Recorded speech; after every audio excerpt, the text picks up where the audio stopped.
राम राम, सादर प्रणाम सभी को। मैं कुमकुम श्रीवास्तव अपने यूट्यूब चैनल पे आप सभी लोगों का बहुत बहुत स्वागत करती हूँ। गोस्वामी तुलसीदास जी द्वारा रचित रामचरितमानस का पाठ लेके आप लोगों के समक्ष पुनः उपस्थित हूँ। पिछले प्रसंग में आप लोगों ने श्रवण किया कि माँ सीता और प्रभु श्री राम एक दूसरे के सन्मुख आ जाते हैं। माँ सीता और प्रभु श्री राम एक दूसरे को प्रेम भरी नज़र से देखते हैं, टकटकी लगाए, उनकी पलक नहीं गिरती है। माता सीता की सुंदरता का वर्णन बाबा तुलसीदास बहुत ही सौंदर्य तरीके से, बहुत ही सुंदर तरीके से किए हैं। उसका वर्णन किया ही नहीं जा सकता है। सारे कवि झूठे प्रतीत हो गए हैं उनकी सुंदरता का वर्णन करने में। आइए अगले प्रसंग की ओर चलते हैं। अगर ये प्रसंग आपको पसंद आता है तो चैनल को न सब्सक्राइब किए हो तो सब्सक्राइब कर लीजिए। पसंद आए, कुछ सुझाव हो तो कमेंट बॉक्स में अपनी प्रतिक्रिया जरूर दीजिए। लाइक करिए, कमेंट करिए, शेयर करिए।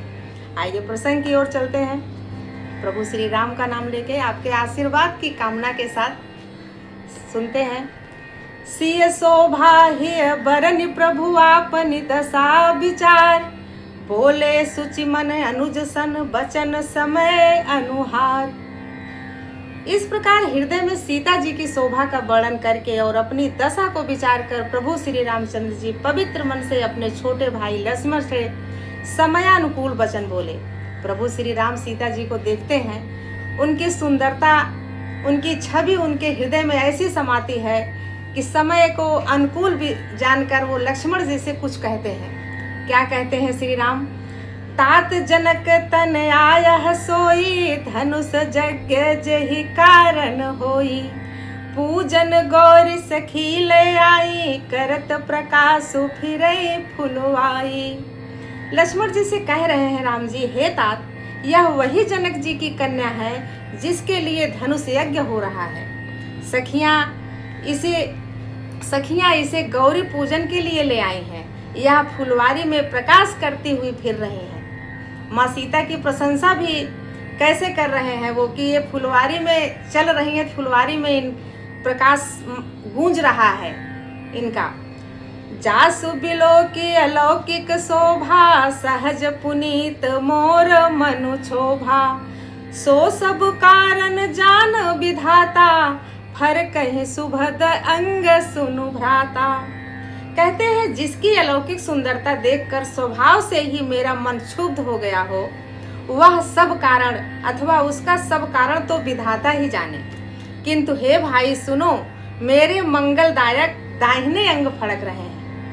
कहते हैं अगर पुरुष का दाहिना अंग फड़के तो कुछ शुभ होने वाला है, और स्त्रियों का बायां अंग फड़के तो कुछ शुभ होने वाला है।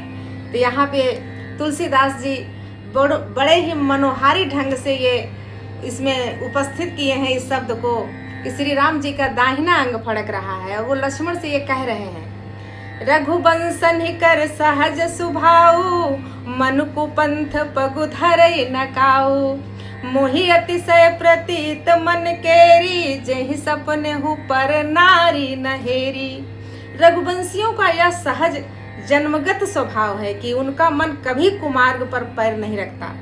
मुझे तो अपने मन का अत्यंत ही विश्वास है कि जिसने जागृत की कौन कहे, स्वप्न में भी पराई स्त्री पर दृष्टि नहीं डाली है।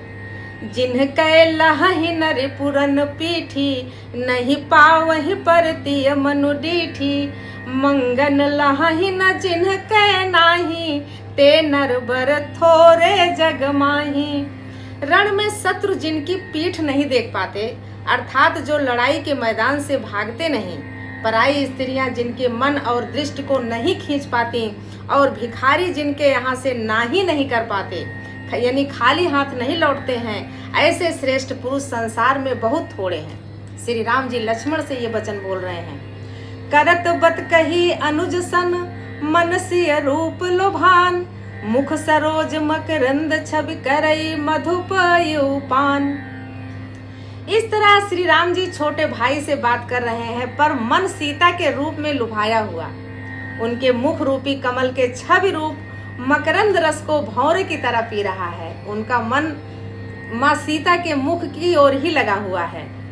चितवती चकित चहूं दिस सीता, कहाँ गए निप किशोर मनु चिंता, जहाँ बिलोक मृग सावक नैनी, जनु तह बरिस कमल सित श्रेणी।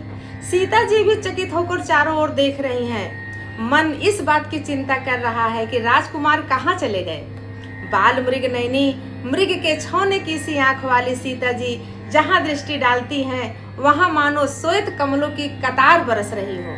चारों तरफ उनकी निगाहें श्री राम को ही ढूंढ रही हैं कि वो कहाँ चले गए। लता ओट तब सखिन लखाए, श्यामल गौर किशोर सुहाए। देखी रूप लोचन ललचाने, हर से जनु निज निधि पहचाने। तब सखियों ने लता की ओट में सुंदर श्याम और गौर कुमारों को दिखलाया। उनके रूप को देखकर नेत्र ललचा उठे। वे ऐसे प्रसन्न हुए मानो उन्होंने अपना खजाना पहचान लिया। सारी सखियां उन्हें लताओं की बेल के पीछे से दिखाती हैं श्री राम और लक्ष्मण को। उनको देख के वो मोहित हो जाती हैं। थके नयन रघुपति छब देखे, पलकिन परिहरी निमेषे। अधिक स्नेह देह भय भोरी, शरद ससिह जनु चितव चकोरी। श्री रघुनाथ जी की छवि देखकर नेत्र थकित हो गए, निश्चल हो गए। पलकों ने भी गिरना छोड़ दिया। अधिक स्नेह के कारण शरीर विह्वल हो गया, मानो शरद ऋतु के चंद्रमा को चकोरी देख रही हो।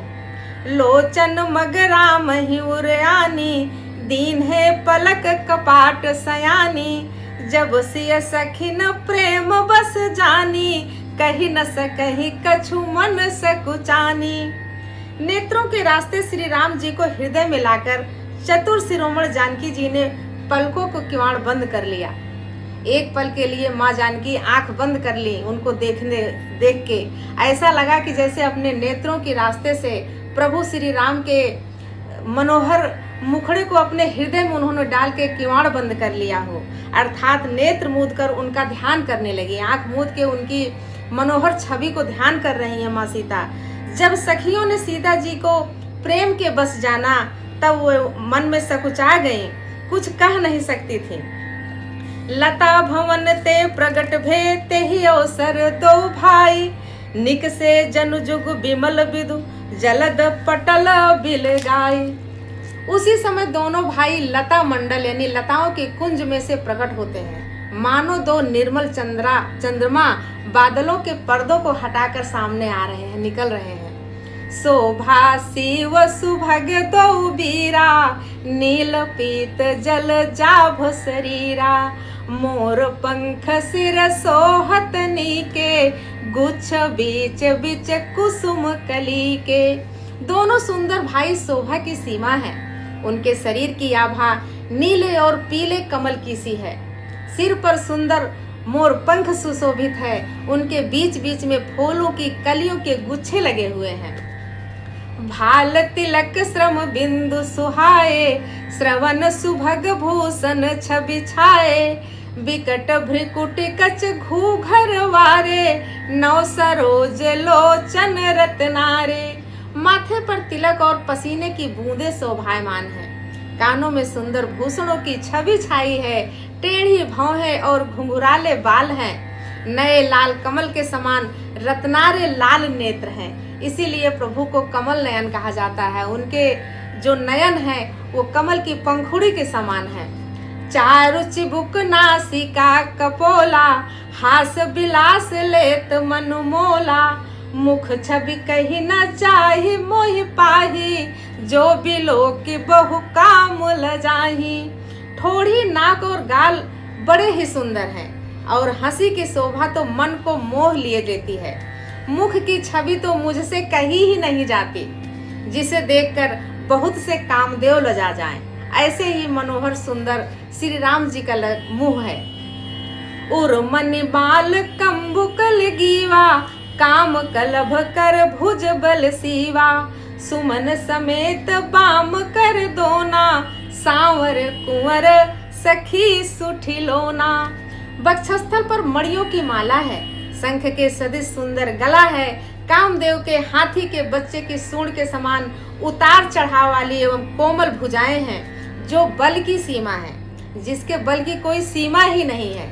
ऐसा भी कह सकते हैं। जिसके बाएं हाथ में फूलों सहित दोना है, वो फूल लेने अपने मुनि के लिए तो आए ही थे फुलवारी में। फूलों का दोना उनके दोनों हाथों में है। हे सखी, वह सांवला कुंवर तो बहुत ही सलोना है। सीता की सखी उससे अपनी जानकी मैया से, अपनी सखी से ऐसे ही उदाहरण देके श्री रामचंद्र जी की सुंदरता का वर्णन कर रही है। के हरि कटिपट पीत धर सुषमा शील निधान, देखी भानुकुल भूष नहीं बिसरा सखी नयपान। सिंह की पतली लचीली कमर वाले पीताम्बर धारण किए हुए शोभा और शील के भंडार सूर्यकुल के भूषण श्री रामचंद्र जी को देखकर सखियां अपने आप को भूल जाती हैं। ऐसे श्री रामचंद्र जी की सुंदरता कि जानकी सहित, माँ जानकी सहित सारी सखियां अपने आप को ही भूल गईं। उनकी सुंदरता में इतना समा गई, इतना मग्न हो गई। आज के इस प्रसंग को प्रभु श्री राम की सुंदरता के इस वर्णन का यहीं पे विराम देते हैं। अगला प्रसंग लेके आप लोगों के समक्ष फिर से उपस्थित होंगे। तब तक के लिए राम राम।